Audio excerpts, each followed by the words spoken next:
we are back again for a brand new episode of another 24, man. I got another special guest in the building. What's good, my boy? What's good? Now this guy, if you got pregnant like around 2010, 11, 12, somewhere, all the way up to 2022, it might have been because of this guy. Where you going with this, man?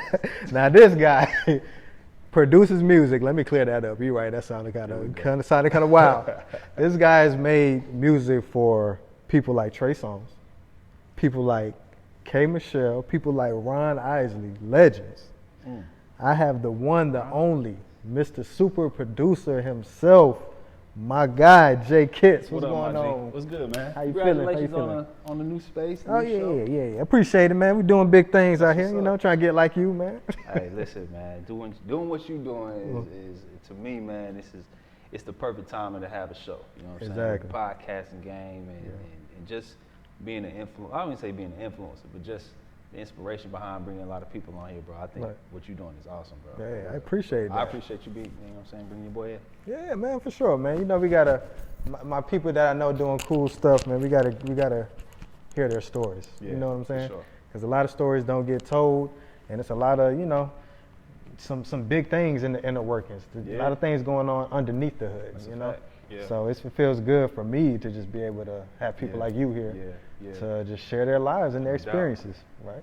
So, I want to start off with, you're into music, but I see that you look like you're good at a lot of things, man. Like you play football. I saw you doing like some architectural drawings or something, I think it was. Glory days, man. Right. About. Yeah. I mean, I used to be an athlete. I played football at Winston-Salem State University, HBCU. What position you play? Receiver, man. Okay. Kick return receiver. Okay. I'm not the tallest guy, but He's fast, man. Can't teach speed. Right. But and we used to run track and those things. That was my passion for a while before music. Well, I would say as I was learning more about my craft and music. You know what I'm saying? But man, I just take a liking in the things that are hands-on and creative, and whatever it is, I don't know. It might be just the bone I got in my body to pick things up fast. You know what I'm saying? But I just do it just out of straight, inspiration. Right.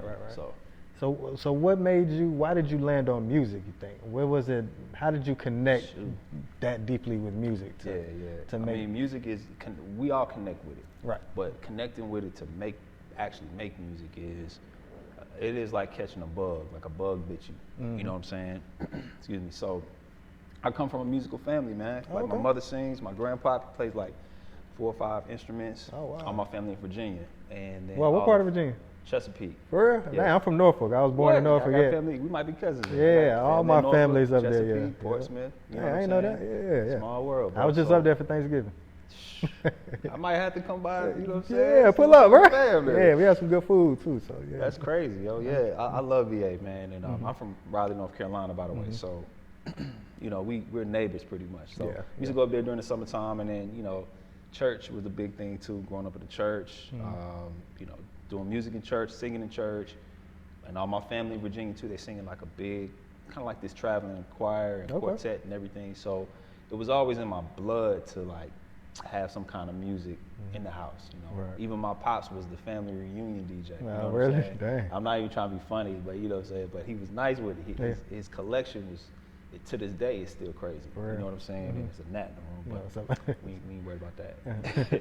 So I used to rummage through his collection, man, and just find, every style of music that wasn't on the radio. Right. So I felt like I had like a little edge when I started creating music. What were some of those memorable records that you remember hearing at that young age? A lot of stuff was his hip hop collection first. I got to listen to like a lot of early Too Short. Okay. Dougie Fresh. Let me see. What's the name of that group, man? One love, and just one. What's them boys' name, man? You don't know? He gonna kill me for that. We'll add it in. Yeah, we'll add it in. So, but a lot of the early hip hop stuff, Afro-Cuban music, a lot of jazz, Miles Davis and stuff, and then of course I had like the gospel music side too, where my mom and my grandma would play a lot of like old classic 60, 70 gospel music. Like they didn't go in the studio and record it. It was recorded like at the church. Yeah. The mic in the middle of the church, you know what I mean? Yeah. But that music just always moved me, man. Okay. And I always knew that it comes from soul first. Yeah. So Yeah. it got soul in it. I like it. Yeah, a lot of your music is very soulful, a lot of instrumentation. Appreciate that, bro. Yeah, it's like it's a real production. Nowadays we got a lot of beat makers, but your songs are definitely productions. That's one thing I can say about you. You want to talk about that? Beat making? Beat making? Verse Yeah. Oh yeah, producing? we're gonna get to it. We're gonna get to it. We're gonna get to it. For sure, I knew you was ready, bro. Yeah, for sure. But I kind of wanted to hear what your experience was, because it sounds like you grew up around music. Do you have like a formal education in any instruments? Did you like do any piano lessons, anything like that? Play in a band? I did. I had some piano lessons from about maybe 10 to about 14. Okay. And I hated it, man. Really? It was so refining to playing. I think that's what made me want to be a producer even more, was because I wanted to go outside of the bounds of the page and the notes that I was reading. You know what I'm saying? Right. And so that allowed me to be a little bit more innovative. As opposed, like in practice, I would add my own notes and they would tell me it was wrong. But I felt like that's what I wanted to do. Right. So you kind of bucking the system. He was bucking the system. Yeah. So I had a little bit of, I had some formal training. But that just shows your level of creativity, because you're like, man, this could be better if I just. Rebellious. Like creative rebellion. Is it the same? Well, yeah, I think in some cases, in this case for sure. It could be, right? So what's funny though, bro, when I went to college and I actually played a piece to become a music major too, they turned me down. Really? Because of that, because I was adding notes. Oh, wow. And I practiced it the same way for forever, all my pieces, but I would add my own stuff all the time by accident, literally by accident. Right. And But it just sounded you didn't good. technically play it right because this inflection, whatever. I'm like, I mean, did it sound bad? Was it wrong? Right. If it was the wrong note, I get it. You know what I mean? But dang, that's a little crazy. bit, just a little I bit. would think that a school would encourage that, like encourage you to be, think outside, color outside the lines a little bit. Yeah, it depends on where you're at. Depends where you're at, yeah. But it's a little bit of training, man, and like I said, I wanted to do my own thing, honestly. So you've been, I guess, producing music for a while now.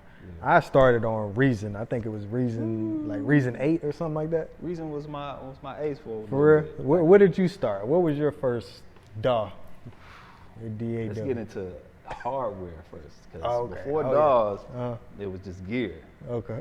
Boy over there know what it is. Yeah. Because I say this to a lot of the younger producers that I'm mentoring, right? And I tell them about the history of equipment, because that gives them the ability to appreciate what they have, in a sense. You know what I'm saying? That's all it is. It's just learning an appreciation. Yeah. And, back then equipment was a lot more expensive. And so what was interesting was when you bought pieces, that would kind of shape your sound based on the equipment you bought. Right, the analog stuff, the MPC or the SP1200, depending on what you mixed and match.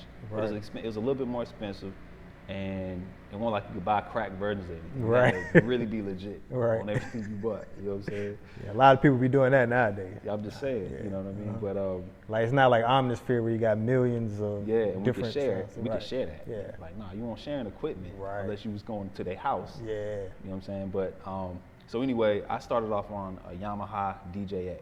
Okay.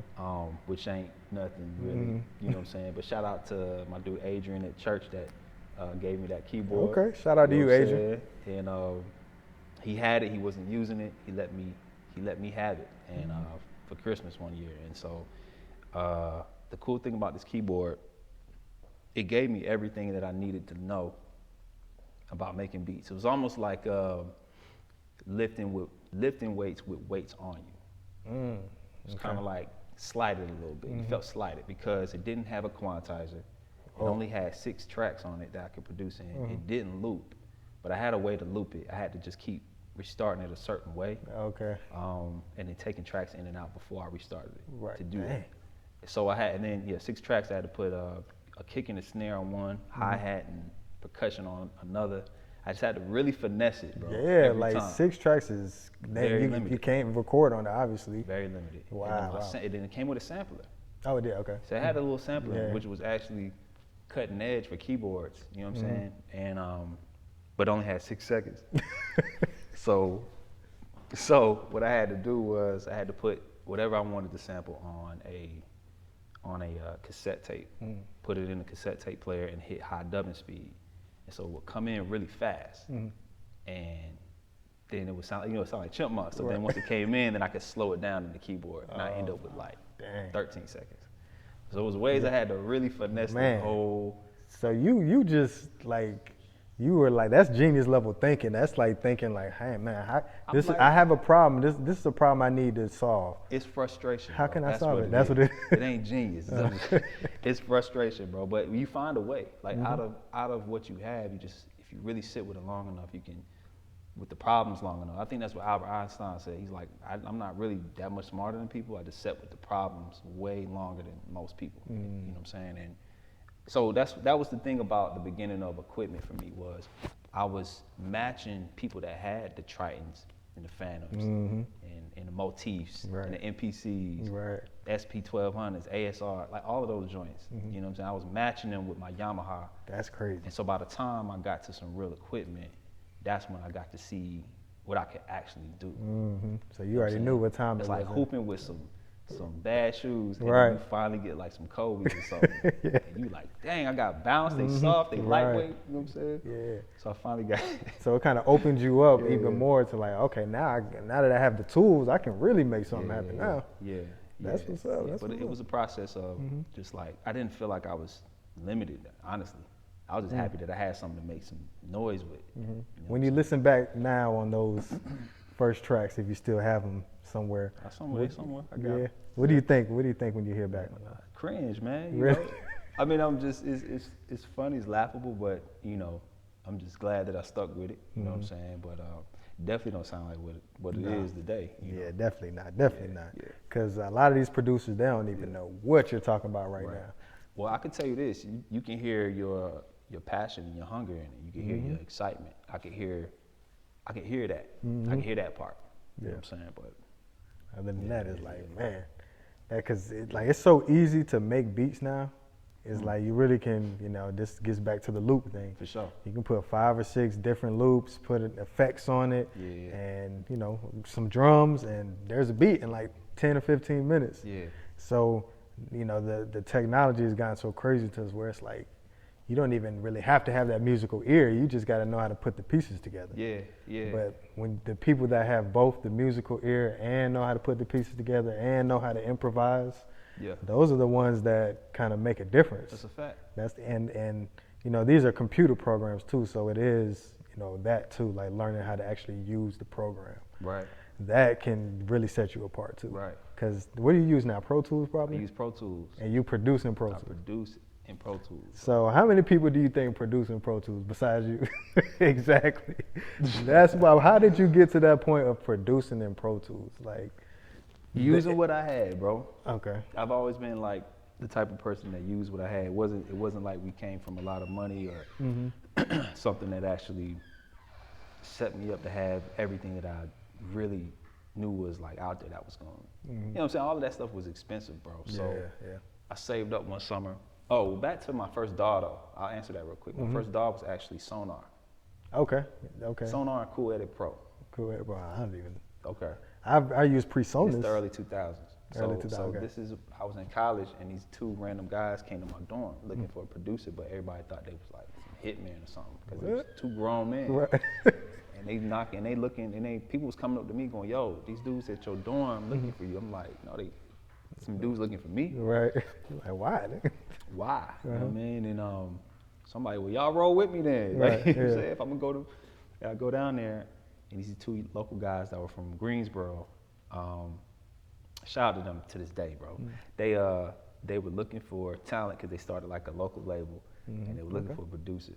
So everybody was telling them, "Oh yeah, this is producer who live on the first floor." They were talking about me. So they came to the room, and so they checked out my beats, but they were like, "Man, your computer." My dad gave me the house computer for school. Oh, for real? Yeah, like the house with the big booty on the back desktop. of the screen. Yeah. Okay. You know what I'm saying? And so I was like, making beats on it. You know what I mean? And so they were like, "Yo, you need something. You need to upgrade." Yeah. So they gave it to their computer guy, and he upgraded my computer, RAM, put Sonar, put these other programs at the time, Innuendo, that used to be a DAW, on there. and gave me. Yeah, so that was my dog. And then my boy Ty J, shout out to Ty, my homie from college. He gave me this DVD. It was so you remember data discs? You had to burn stuff on a DVD. Yep. So he gave me a data disc, and it was all instrumentals. So I took all the instrumentals and chopped out sounds that were like solo, like snares, kicks, hi-hats. That was like my first set of drums. Okay. To put, yeah, dang, all of it, bro. Okay. All of it, bro. It won't know. Like, what websites was you going on then to buy sounds? That's what I'm saying. It didn't exist. It wasn't no Splice. If you didn't have a guy give you something, or hand you something, or gift you something, you usually had to go and do the work yourself to get all of that. But that was like the beginnings of that before Pro Tools. So I didn't want to jump straight into Pro Tools. I had to kind of show you. You good. Yeah. It started with dropping in sounds into this DAW that people use. You know what I'm saying? And that's where it started. That's crazy. So you took a CD. I 500 want to just paint the picture real quick. Okay. So you took a CD with instrumentals. You said how many? It was like 500. 500 instrumentals. So you listen to these I went instrumentals. through them. Yeah. And you like, okay, this is a good kick. I think I can use If it. it was solo by itself, with no bass or music behind it, Yeah. So you had to get it at that right exact moment. I had to listen. It was like sampling. And chop it. It was like sampling. Dang. So what was your level of like frustration at that point? Were you like, man, is this fun? Is that fun to you? It was fun. Or was it work? This was a scavenger. It was fun. It won't work. Fun. Right. Okay. First of all, man, like, you just got to remember it wasn't tainted by anything professional or industry or by a check or by anything, bro. It was pure, like, it was like opening up a box or a door that just kept opening new doors. And each door was just bigger and better and brighter. And so that's when I kind of knew, I wouldn't even say that's how I knew it was something I was supposed to do. But looking back, I could say that's how I know a person loves what they do. Yeah. They go to those lengths. While it keeps going, you're still just as enthusiastic about it. Right. Man, that's awesome. So when you link with these two guys, you said they started their own label around the way. Yeah. And they come up to you, say, man, you a producer? Yeah, I got some beats. So you let them hear some stuff. You send them some tracks. What happens next? Like, how does your professional story begin? Well, the beautiful thing about different seasons with people is it doesn't mean that just because they came and they started this label that I was supposed to work with this label. But I did do beats for them. Their goal was to write demos to go and get placements. Okay. That's what they wanted to just get placements in the music industry. So I'm just giving them beats. You know what I mean? So, but that kind of fizzled out because, as fate would have it, things just do. Sometimes you just you find a different path. And for me at the time, I stayed cool with them. I stayed tight with them. Still sent them music.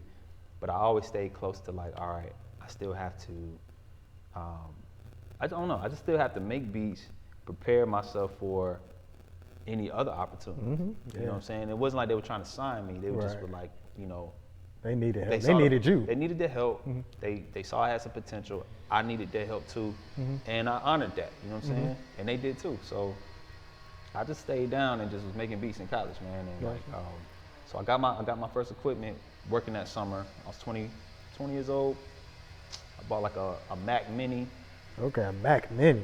It's still a desktop, but just a smaller one. The first one. It had like half a gig of RAM. And you were making beats on that? Making beats on that joint, and I got the first inbox. Okay. And that came with Pro Tools 6.9. Dang. And then what are they on now? They don't even count them no more, bro. They started counting the years. It was like, all right, 2023. Right. And so I had that, and then the inbox, right? So the inbox came with Pro Tools. Inbox came with Reason. Okay. Reason adapted. Shout out to Reason, man. Shout out to Reason, man. Y'all held us down for a good little 8 years period. Right, yeah. Those rack extensions was good, man. That's a fact. Yeah. That's what I started with, and I told myself I quit the football team that year, my junior year in college, for other reasons. But I was ready to focus on my music, so I was like, I'm gonna finish school, I'm gonna get my catalog together, and I just realized I was like, yo, I don't really have any connections to the industry. You know what I'm saying? Right, like real viable connections. Got on MySpace, showing my age, but I got on MySpace and reached out to every producer I could think of. Damn. That I came across in the credits and read. I went to every single one and sent them like the same message. Right. And 2 guys hit me back, Troy Taylor and Richard Young Lord Frierson. Okay. So we all know Shout Troy. out to them. And Young Lord produced for the Hitman back in the day on Bad Boy. And those 2 brothers gave me my shot. So by the time I graduated, Young Lord was the one that had a studio house out here. And he said, yo, listen, like, I'm building this whole thing. Whenever, you know, the button is ready, I'm gonna let you know. You come to the A. Okay. You can, you know what I'm saying, we start working. And so he did that. 2008 came around. Shout out to him, man. Shout out to Young, man. Young has helped a lot of people. Yeah. Not just me, a lot of people. It's a lot. That house specifically was an interesting little pod around that time. We'll get into that. Right. Yeah, he helped your boy out. So how did the opportunities with like the Trey songs and some of those big albums that, you know, you were a part of, how did those opportunities kind of come about when you're making your rounds in the industry? Because like I suffer from this too. Like as a producer, I'm like, okay, you can make beats all day, but the relationships is where the placements come from. The relationships is kind of how you elevate and how you get, you know, seen, you know, working with people. You can't just sit in the house and just make beats all day. It's also another part of that. Right. So how did you know, knowing that and experiencing that, you know, going through the industry, how did you land those big opportunities like with the Trey songs and stuff like that? Well, part of it too is making sure that your stuff is good too. I still try to tell people like, make sure it's good. Like, make sure you still nice with it. You know what I mean? What are some of those big mistakes that you see when somebody's like, listen to this beat, man? Well, sometimes they may not know what they're not ready for. Okay. Not saying that the music isn't good, but sometimes the business acumen. Okay. If this door opens up and it's an overflow, I mean, I believe that God, whatever God gives you, He'll prepare you for it. But sometimes it's a test of your character too.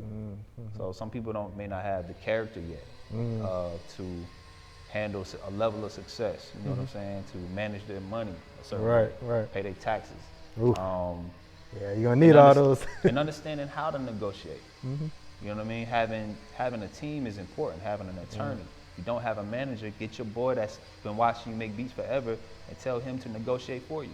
Okay. Kind of taking yourself out of the way of the middleman, so that you can retain just the working relationship, the creative relationship, and just create a system for yourself. You can be an entrepreneur in this by creating a system.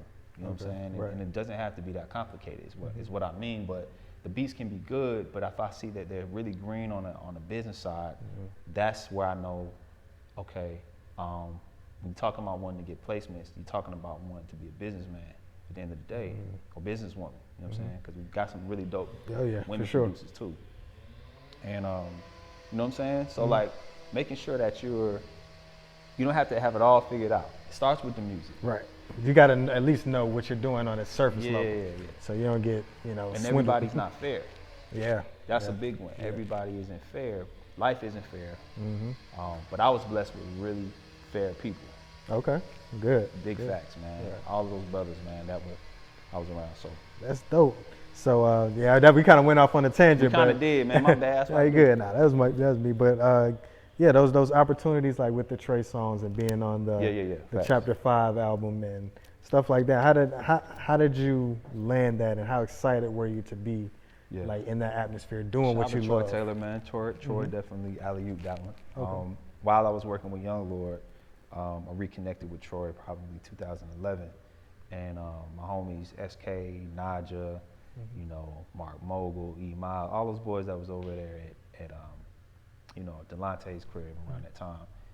We were, and shout out Delante, we were just young and hungry, you know what I'm saying? So we were kind of feeding off of our own aspirational energy, you know what I mean? Right. And so Troy just, you know, Troy had, you know, Troy, that's Trey is Troy's artist, you know what I mean? So reconnecting with Troy and just sit down with him. He was like, yeah, let's, you know, let's let's just get to work. That's all I really wanted to do. At this point, I was ready to get the business side really flourishing. You know what I'm saying? Make some money in this game. Yeah. And that's what it's about, right there. You know what I mean? But really make a living in this. And so had some success with Young, and then I got Troy, and then you know, the albums were coming, and I was just, I mean, like a machine at that time. I think at the height of my creative flow and the volume of beats, the volume and quality at the same time. Like that high volume. You gotta have both. You know what I'm saying? It's like dropping 40 a game. Right. Takes energy. Yeah, for sure. And focus. You know what I'm saying? And it's a very special time in your life where you're, you know, where you're just really locked in. Yeah. You know what I'm saying? So that's how that came about. So you had both quality and quantity. That was the goal. Yeah. You know what I'm saying? I wanted to make sure that because every major producer is trying to get on the same project. Right, and you got a ton of other ones. How do you have an edge? You know what I'm saying? How do you create the edge for yourself? You know, and separate yourself from the pack. You know what I mean? Do you remember like your first time walking in like one of these multi-million-dollar studios and seeing the big boards and the booth? Do you remember that? What was that feeling like? Well, hearing the speakers was the first thing. Okay. I was like, I ain't know music could get that loud, first of all. Right. You know what I'm saying? Because I had been mixing on my little home speaker. I was mixing in a little box, so, you know, the speakers were probably this big or larger. You know what I mean? So it was like, wow. Like, that's when I knew, I saw where that level of production could go. And, you know, you got to be around other producers. You got to be around people that are more knowledgeable than you, more experienced, that you would claim better than you sometimes. Right. Okay. Yeah. You got to be around that because it just shows you where you can grow. You know what I mean? You got to be inspired by that. And so I was around a lot of talented producers, man, and when I heard their mixes, it blew me away. Yeah. And it wasn't that my tracks weren't as good. It just I didn't have the sonics. Yeah. So I took time to learn that part as well. You know what I'm saying? You know, how did you learn that? Was it just by ear? Did you read books? Pro just playing around in Pro Tools? Pro Tools, big facts. Yeah. That's why I stuck with Pro Tools, is because I came from Pro Tools, but then I wasn't mixing. When I got around the engineers and I saw that, oh, this is what they actually mixing. Yeah, Pro Tools for sure. And I started opening up their sessions. I'm like, it looks just like my session, but it don't sound like my session. That's the crazy thing too, because they can have the same vocal change, they can have the same VSTs. Skill, bro. Yeah, it's just how they use it makes all the difference. All the difference, bro. That's crazy. All the difference, man. And so I was opening up their sessions when they would leave, the engineers that come out of the crib, and I just look at their plugins to see what they use. And I took that information and just would start applying it to my beats. And then I started recording people, and they'd be like, I would make beats at the same time. And I'm like, wow, like, yo, this is the way for me. You know what I'm saying? This is the way. Like, I love making the beat, and I can record them right there, and I'm mixing everything as it goes. I just found like my own kind of, you know what I'm saying, my own system. Man, that's what's up, man, because I don't think I ever even found that. Everybody is not trying to make beats in Pro Tools. Yeah. Do you use any other DAW? You ever use Logic, or you ever? There's a time I about gave up on Pro Tools, man. Really? Yeah, we about split up. What? Why? A couple years ago, because I felt like they weren't growing in the scheme of where production was headed. You went to Ableton? Did you try Ableton? I've tried Ableton. I love Ableton, actually. Really? I couldn't figure Ableton out, man. It's fun, man. It's fun. It depends on what you're doing, too. If you're trying to automate and do those things, I mean, you'll have a field day, bro. Yeah. Logic is cool. I just don't like looking at it. Yeah, it looks very Apple-y. This is great. You know what I'm saying? All of it is just all great. FL is fun. FL, I do like FL. And what else? What else we got, man? Reason. Studio One. Studio One, yeah. Nah, I tried Studio One. I tried to replace Pro Tools. The Studio One. Studio One was good. I had that. It was cool. It was cool. But then I started seeing what I didn't like about it, and I can't even remember specifically what it was. But then I got back with Pro Tools, and it was just like, yeah, that's it. That's home. The two-step was just easy again. You know what I mean? Yeah. So, you know, being an R&B producer, it seems like that's your lane. Like, what is it about R&B that you think is kind of like the match made in heaven there? Because you could do other types of music. I'm sure you listen to all different types of music. Yeah. But it seems like R&B has been your strongest point, or maybe your favorite. I don't know. Yeah. So what is it about R&B that speaks to you? That's a good question, man. I actually never did R&B until I met Troy. Really? So Yeah, you're just doing straight hip hop? I did hip hop. I did a lot of rap stuff, a lot of sampling. Like that's my main thing. Yeah. Most people would know because for me, I look at it like you go through the doors that open. Right. You know what I'm saying? And so I just embraced what it was. You know what I'm saying? So I definitely have way more R&B in my catalog than I do like rap music. You know what I'm saying? Or hip hop music. But you can do both though. Yeah, which is cool. You know what I'm saying? Like, of course, I want to be able to like get that off though. You know what I mean? That's the thing about musicians is you don't want to feel like you're boxed in by your own catalog or by your whatever. But that's life. That'll happen. You know what I mean? But for me, that's the fun of it is showing people the depth of what I could do. But I've done a lot of stuff like house music. I've done, you know what I'm saying, like EDM stuff. I mean, I've done film scores. I've done a ton of stuff. You know, you just have to kind of let the work come and you show up to it. You know what Get in where you fit in. Yeah. So, you know, So what do you think about the state of R&B now? A lot of people saying R&B is dead and it's not the same and we don't have real music anymore. It's a lot, man. It's a lot. Yeah, of course. R&B is not dead, bro. You got too many talented singers, man. And, you know, one of them being, like, we all love Lucky Day. You know what I'm saying? Shout out to Lucky, man. We actually were in the same crib when I moved to Atlanta for a while. For real? Yeah. So he was in the house. And, you know, my boy Kevin Ross, I produce a lot for him. You know what I'm saying? Kevin is definitely the one I think is going to have that forefront next. Okay. Absolutely. Okay. You know what I'm saying? And the cool thing is, man, the R&B game is a brotherhood. You know what I'm saying? It's a fraternity and sorority. You know what I'm saying? But it's compiled of everybody knows everybody. Right. You know what I'm saying? Everybody feeds off of that same, and also, you know, low key competes, but in a healthy way. Yeah, for sure. I don't think it's dead, man. I think it's a lot of talented singers. I think what makes it seem dead is whatever is force fed in front of people. And whatever doesn't get the light shined on it, sometimes it just falls to the wayside, which is like, nah, it's there. Yeah, it's there. Yeah, You know what I'm you saying? might have to go find it, but it's a lot of dope R&B out, right? It's live, you know, man. Looking back, kind of on your upbringing and your journey through music, No doubt. who are some of your favorite producers? Some of your producer inspirations? Yeah, man. It's probably too many to name on this camera, bro. Right. But golly, man, Quincy Jones is probably my all-time favorite. GOAT. You know what I'm saying? Yeah, Quincy Jones for sure. I'll say the Funk Brothers, who did all the music for Motown. Okay. They had the Motown sound. Y'all look them up if y'all ain't heard of them. The Funk Brothers. Funk Brothers. Right. But you know what I'm saying? People that changed the game in that, like Timbaland for sure, had brought a sound. Jimmy Jam, Terry Lewis, Teddy Riley, Pharrell, the Neptunes. You know, Shout when out I was Virginia. a kid, yeah. When I was a kid, it was like, you know, Just Blaze, Kanye, and then Dr. Dre, of course.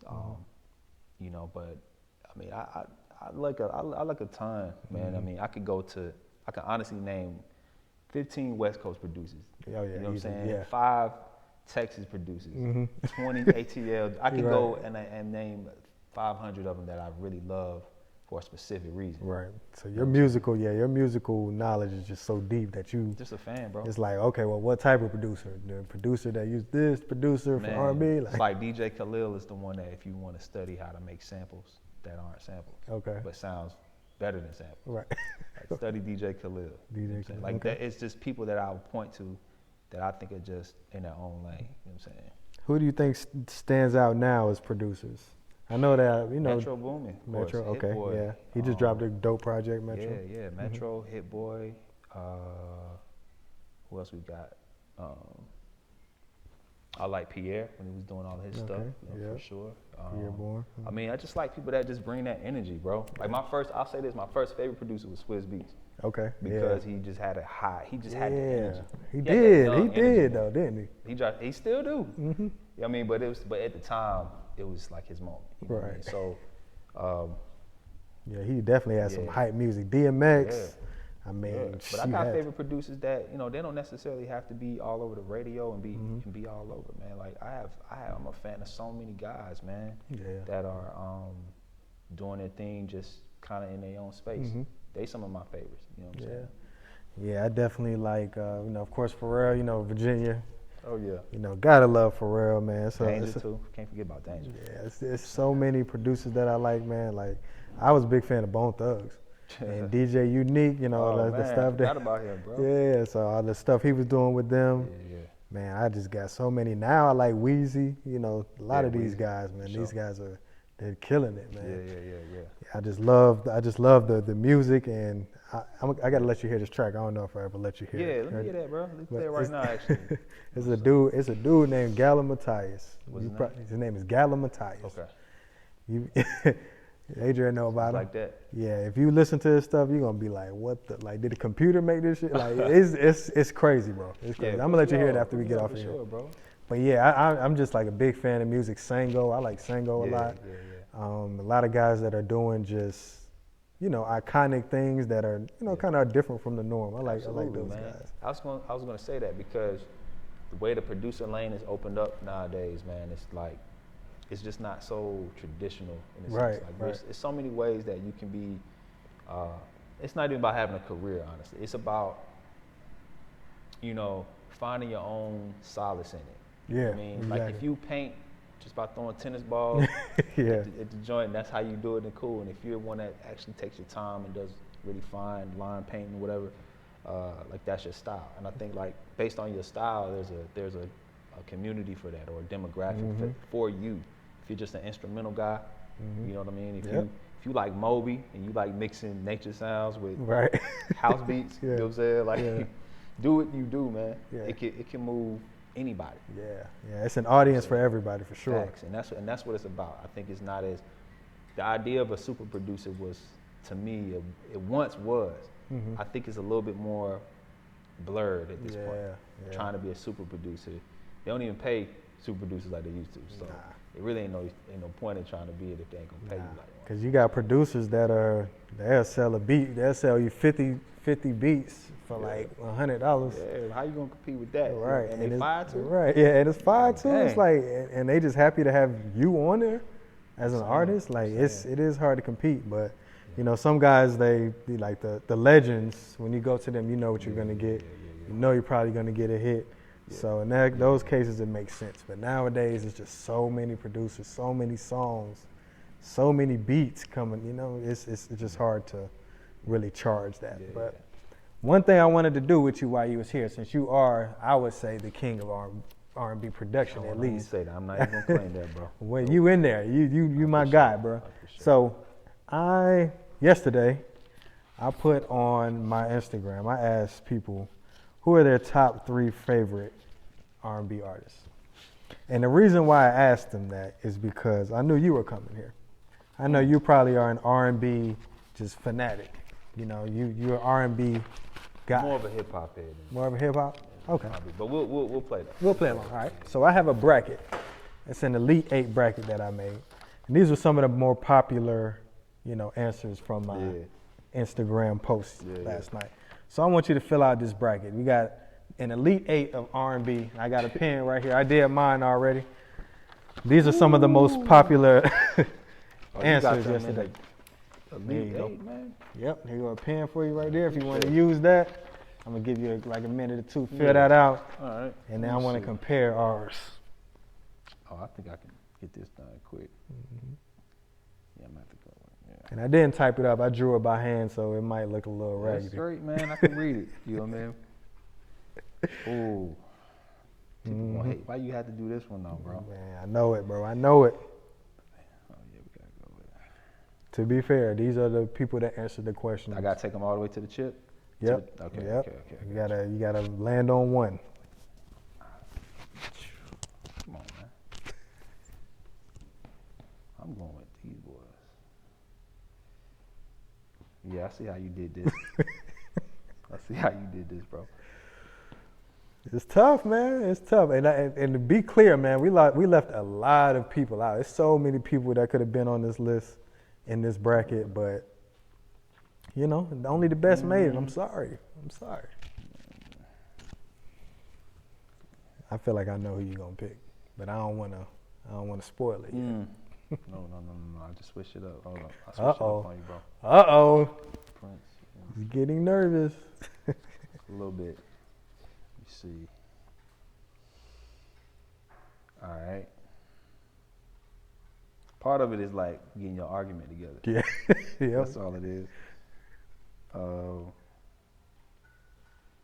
Yeah. Yeah. Oh. I'm definitely gonna be dancing on the fence back Right. and forth. Watch. I know, man. It's tough. All right, these two. It's Go tough. with my boy. All right. All right. You got it? You straight, man. All right. Let me see what you got, man. Let me see what you got. Let's see. Okay. Okay. All right. So we're gonna start with the first matchup. We got Whitney Houston versus Luther Vandross. You went with Whitney Houston. Yeah. Why Whitney? Powerful voice. Powerful voice. Just something about Whitney in the world. Mm-hmm. Luther, of course, is Luther in our heart. Luther, He in our heart, man. But Yeah. but Whitney just touched the world in a way. Okay. Yeah. You think you'll make some bangers with Whitney? Oh yeah. Yeah. Hands down. How would you produce her? What's some notes you would give her? I say sing the song first, and then I'm gonna produce around it. Okay. All right. Next we got the Isley Brothers versus Anita Baker. You went with the Isley Brothers. Oh yeah. Okay. See, I'm not too familiar with Anita. I know that she is one of the best. Yeah, that's the song my mom used to sing. Okay. Vacuum in the crib. So like Anita is crazy, but Isley Brothers catalog is way too deep. Way too deep, right? You know what I'm saying? Yeah, they have some bangers. They've been sampled They've so been around much. since the 50s or something. Right. 60s? And it's like you got songs that are samples of their sample of their sample. Like Mariah's still out here doing this. legacy. Yeah. It's legacy. All right. Yeah. So on the other side here, we got Stevie Wonder versus Prince. Mm-hmm. You went with Prince. I went with Prince. Why Prince? Because he was inspired by Stevie. So you Okay. could easily make the argument that Stevie. Listen, Stevie has written and done some of the most glorious stuff on the world. Right? Okay. On Right. earth. But Prince to me took everything to the next level. Okay. He had the 80s. Yeah. By the neck, bro. Okay. So, All right. That's interesting. Oh, let me get my picks too. yeah. So Whitney versus Luther, I put Luther. Okay. Isley Brothers versus Anita Bakers, I went Isley Brothers. Stevie Wonder versus Prince, I went Stevie. Okay. Because Stevie's that guy, man. Go ahead. Tell me why, man. Stevie's that guy, man. I mean, it's just, man, if you think about his catalog, man, like, It's crazy. I just called to say I love you. Yeah. Isn't she lovely? Knocks me off my feet. You're trying to shame me right now, yo, but I get it. That was on one album, bro. Nah. All of those was on one album, bro. That's a fact. It's like, damn, bro. Like Stevie's just, It's just the sound. yeah, man. It's like, Prince made everything sound like the 80s. okay, so he was He the made figurehead. the 80s sound like the 80s. Okay. Everything, bro. Yeah. All right, we got Michael Jackson versus Aretha Franklin. You went Michael Jackson. I went Michael Jackson as well. And you don't got to explain. I think that's pretty self-explanatory. Shout out to Aretha, but Mike is Mike, you know? MJ. All right. So back on the other side, Whitney made it to the second round. Isley Brothers made it to the second round. So it's Whitney Houston versus the Isley Brothers. You went the Isley Brothers. I did. Is it because of that catalog and those just familiar tracks? It's just what we play. Yeah. We're gonna play them, I think, before we play a lot of Whitney. Okay. Back to back. Yeah, I had Luther versus the Isley Brothers. I went with the Isley Brothers. Sorry, Luther, man. You got some hits, but that catalog is just too deep. It's crazy. All right, so Prince made it to the second round. Michael Jackson made it to the second round. So we got Prince versus MJ. Yeah.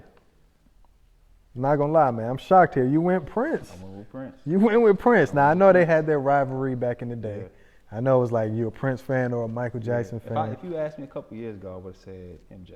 Okay. Because MJ, ain't nobody really ain't no grown man pass out at the show when they saw Prince like they did MJ. MJ, right. MJ was different. Mm-hmm. I went with Prince because I just been listening to Prince, bro. Okay. And he played all of that stuff. Yeah, that's He was very competitive. Yeah, You know he's what I very mean? eccentric. They both were really eccentric. Both were very competitive. Yeah. Too, yeah. Mm-hmm. But a couple years ago I would probably would pick MJ. Right. But I'm going with Prince today, bro. So this is the criteria here is not just sales. It's not just number one selling album of all time. It, man. It's impact too, but it's also impact on that has nuance to me. Gotcha. Impact could be like how it impacted the world, right, or your childhood, yeah, but also impact on like music itself. And I think Prince was probably one of the most innovative people we've ever came across. You know what I'm saying? And so he ain't need Quincy. Okay, Mike, all right. Mike needed You Quincy. got a point. You got a point there. You know what I'm Okay. saying? All right, all right. So I had Stevie Wonder versus MJ, and I went with Stevie. Yeah. I went with Stevie. I like that though. Yeah. I'm not mad at that. Yeah. Stevie. Mike was in there like this when Stevie was Exactly. shining. Exactly. I get it. Stevie been doing it so long, 5 decades probably. But I still think Mike probably got the edge now. I think about it. Really? Over Stevie? Because Stevie couldn't. Because he could see. Couldn't twirl 10 times straight. Hey, he's blind though. You got to give him that too. He's blind. Y'all gonna have to cut that one out, bro. All right. So the final round, we have Isley Brothers versus Prince in your bracket here, and I have Isley Brothers versus Stevie. Yeah. So you went with Prince as the number one, pretty much R&B guy. Yeah. Over the Isley Brothers. Yeah. It is kind of almost unfair. They were a whole band. Sound. I mean, Prince, if you play Isley Brothers and then play Prince right after that, I'd probably be like that. I will probably remember Prince.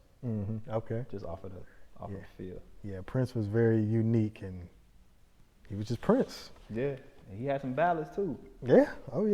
You know what I'm saying? And I have Isley Brothers versus Stevie. I went Stevie. So Stevie's my guy. He's my top of all time. I love it. So yeah, I appreciate you playing along with that, man. That was. Bro. I always like to hear people's opinions and what they think about stuff. Yeah, it's real spill, man. You know what I'm saying? So, for these upcoming producers and these guys that are, trying to make their way into the music industry and, carve out a lane for themselves to survive and, provide for themselves, what are some, words of wisdom, words of advice, some steps that they could take to make those chances better? Everybody that's doing it don't have the answers still. You know what I'm saying? You kind of have to chart the course yourself. I mean, it's the wisdom I would say is it is still the music first, and it's always about the music. Right.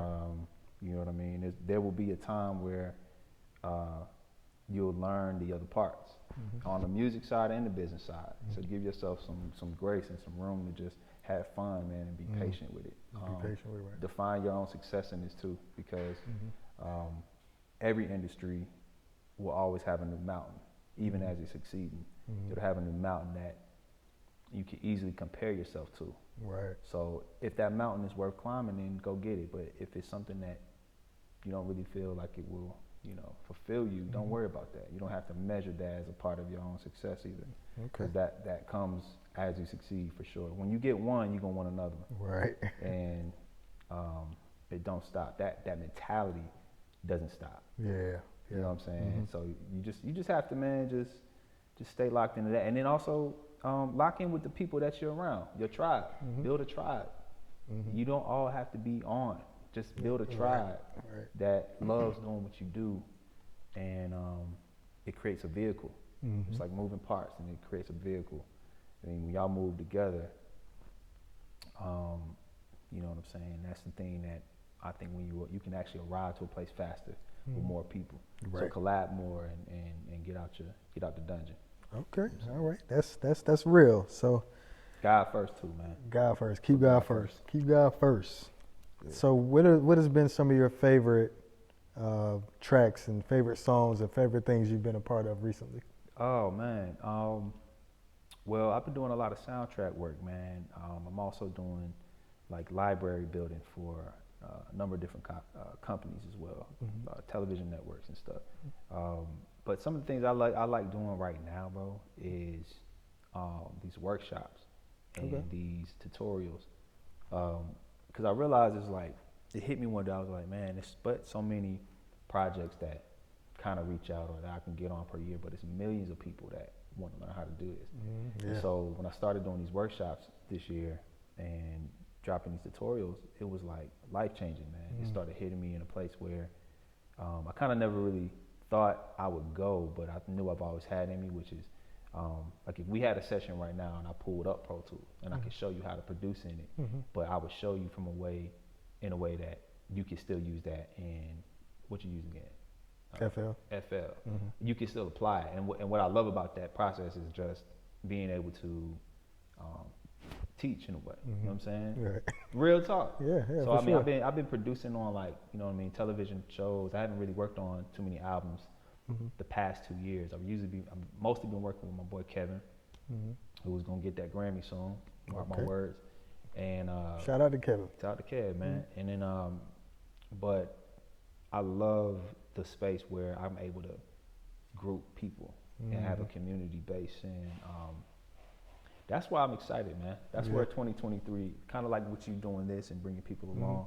I may have to have you on there too, talking to these people. I have people from Canada, from Cape Town, from Ghana. I have people from across the water, man. Wow, and people from the States as well. But I have so many young, people aspiring to be in the music industry that I think it's important that I spend time. Yeah, for sure. Imparting too. Yeah. And I've been on the grind for forever. Yeah. So the grind had to change a little bit. So I like this part. Yeah, I think that that's one of the big disagreements that a lot of younger guys have with the older guys. Is like they, you're not even an older guy, but I'm just saying, like, older than the ones coming in. It's like they not sharing the game. They not letting you know where you messing up at. They not helping you along the way when they could. Right. They really could just as easily help you as they are, putting that amount of effort into themselves. So that is really what's missing. Yeah. And that's one thing I like about this city. Like, Atlanta is full of older, especially black, if you're black, people that are getting money, people that are doing it at a high level that just want nothing more than just to share what they know. Right. So, that's what I like about guys like you. No, that's what I like about this city. And that's what I want to do as well. Yeah. And myself, myself. It's just about, paying it forward, reaching back and pulling somebody else up, because that's how we all going to get on. Right. It's enough for everybody. Life, you want to see, how many people did we actually really impact? Exactly. How many people did we actually really help get there too? You know what I'm saying? And that's the thing. Like I said, I'm from Carolina. We have like a tie to the industry like that. You know what I mean? So growing up with the lack of information, that also inspired me to really go even harder. Yeah. So I was like, somebody got to do this. Somebody got to figure it out. Right. Somebody. You know what I mean? And I had a couple homeboys. My boy Black Jeru, shout out to him, who was one of the first ones that ninth one to two. But Jeru's was like the first one I saw that I knew personally go and do it. He was like 5 years older than me. He went on to do some stuff with G Unit, and when they started out, he was really, really generous dude. Man, he taught me how to sample, and when I saw that, I was like, wow, like this could happen. Right. So he helped inspire your boy to really leap. You know what I'm saying? And so, since I've leaped years ago, hopefully another neck. Hopefully it's helped somebody else from the crib. Right. And I do talk to young dudes, 20, 21, that's looking to do it, and they're making their way. They're making their way. So if we can share some information and be a lot more, spend time imparting into others, man. Thanks. That'll enrich us too. Thanks. You're not gonna lack in nothing, bro. Exactly. So people that may be interested in one of your workshops, or maybe want to reach out to you, what's the best way to get in contact? Yeah, check out my website, j.kits.music.com.